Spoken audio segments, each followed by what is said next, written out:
नमस्कार मंडळी, मी अश्विनी आणि अश्विनी पवार व्लॉगमध्ये तुमचं पुन्हा एकदा मनापासून स्वागत। आज आपला पहिला श्रावण सोमवार।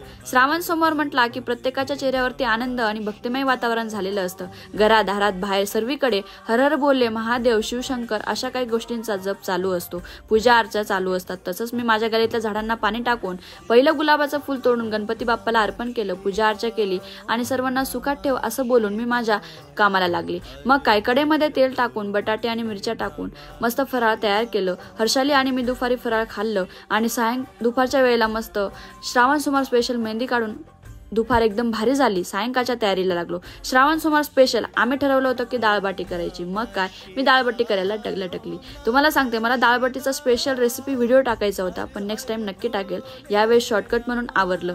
डाळबाटी खूप भारी आली होती, तुम्हाला सांगेल, कारण का श्रावण सोमवार स्पेशल आम्ही डाळबाटी घरी करायचो आणि मी नाशिकला बी पहिल्यांदा केली आणि खूप भारी आली होती डाळबाटी। आणि श्रावण सोमवार जेव्हा आपण डाळबाटी करतो ना, माहोलच वेगळा असतो।